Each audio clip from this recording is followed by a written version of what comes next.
In the beginning, God created the heavens and He created the earth. He created every living thing upon the earth. Thousands of years later, along comes myself, Ed Waters, and I created Freecircle so I could bring you the fireside. We want to bring you truth with integrity, insight that's right, and stories that matter the most today. So climb on in, buckle up, let's take a ride on the fireside.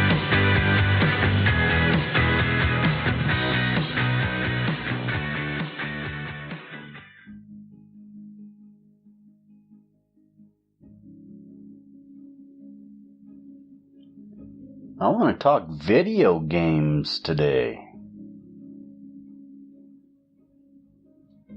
The impact of video games since they came into existence. I remember the instant draw to those video games. I remember the first video game we got, Pong. Just a little dot that went back and forth on the television screen. And you had two little knobs that controlled a bar that went up and down on each side.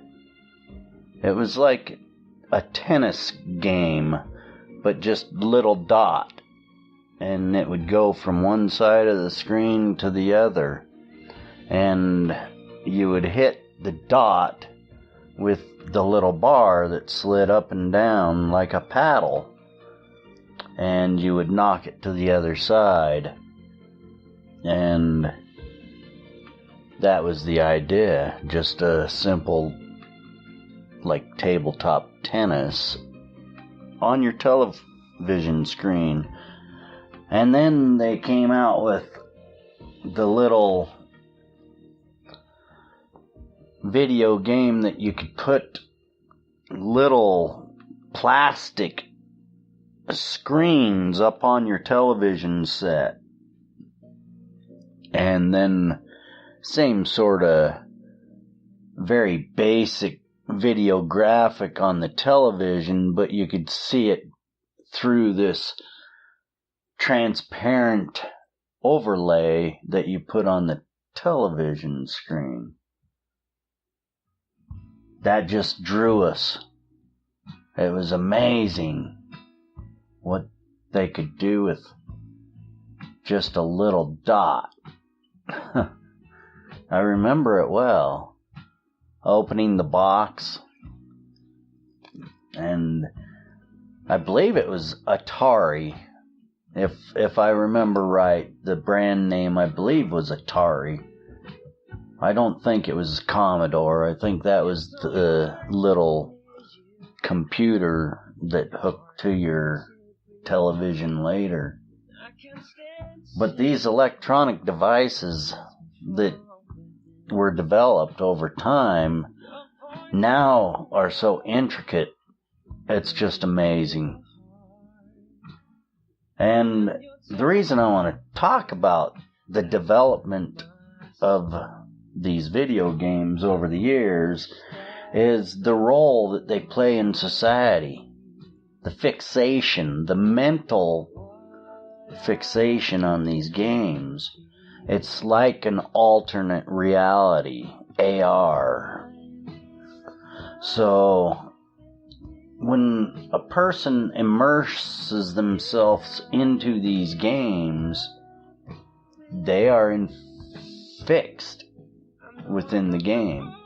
You can see it. If you sit back to the side and you watch these gamers as they get into their play, the intensity of their brain and their facial expressions and, yeah, the movements of their body parts as they play these games.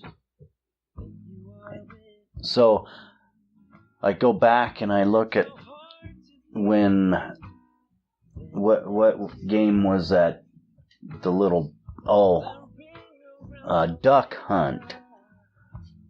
My mother, when Nintendo came out with Duck Hunt and that Mario Brothers game, and what was the little one with the bricks that you had to stack up? I don't remember the name of that. But my mother, same thing, I remember clearly. At first, she was pretty apprehensive about the whole situation. I don't want nothing to do with that video game. And then she played the first game, and it was an addiction. Boom, like that, instantly. And you could see that. And then my stepfather started playing, and same thing. So the addiction that people talk about with video games, it goes beyond youthful minds. It can entrap any mind. And that's the unique thing about these video games and television and computer and social networks. They are all designed with these video enhancements. The lights that flash, these are stimuli to the brain. And once you get those releases and you get your first fill of that adrenaline rush of the excitement, and it's just like taking a drug. So now when we can see our brains getting that fixated into a video game or a television show or a social post, and we can't take ourselves away from that and look from the outside in, that can be pretty harming.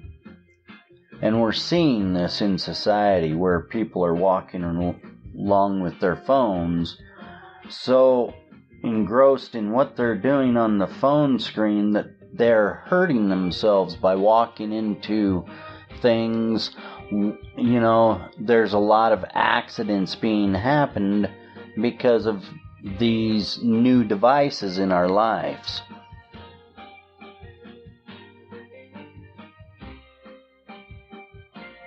So we have to step back. We have to look at what we are doing.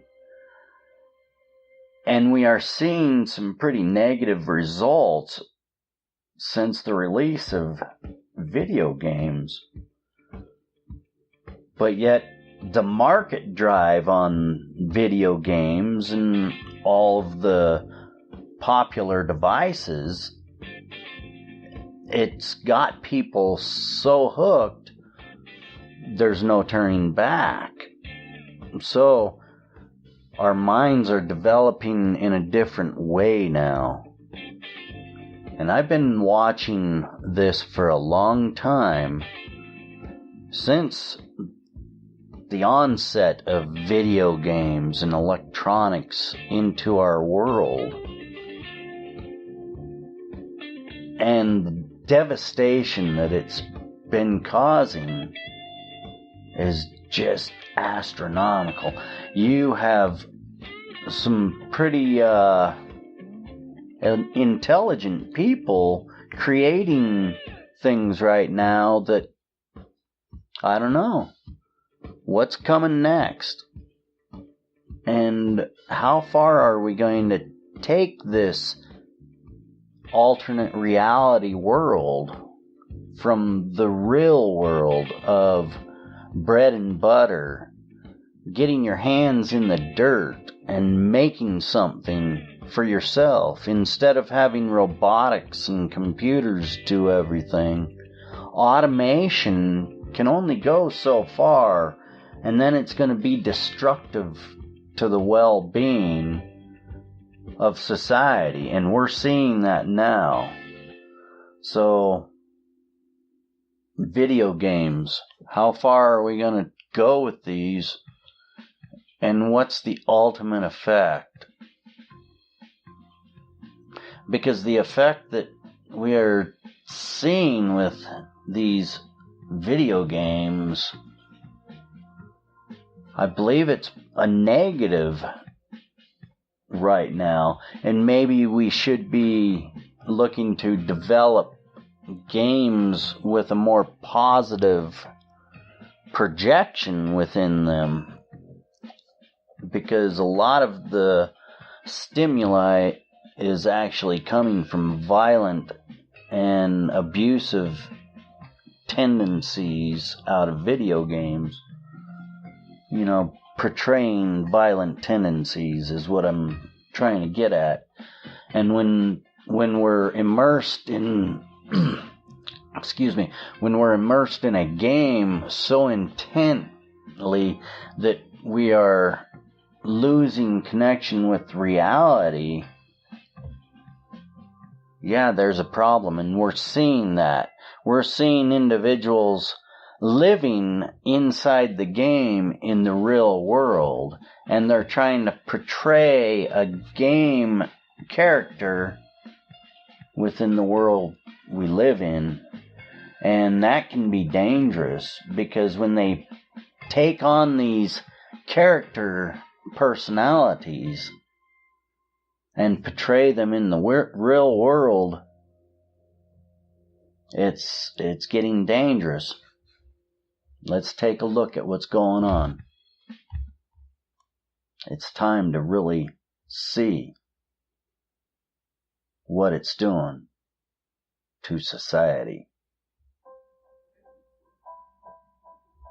Well, that's it for another Free Circle Fireside. Thank you for joining us. You can find us on the web at freecircle.website. You can join in on the live shows or leave a message and we'll get your voice out over the message. The call-in line is 971-533-7805. Join Free Circle, get your voice out, and thank you for joining the Fireside. Ed, Free Circle, out.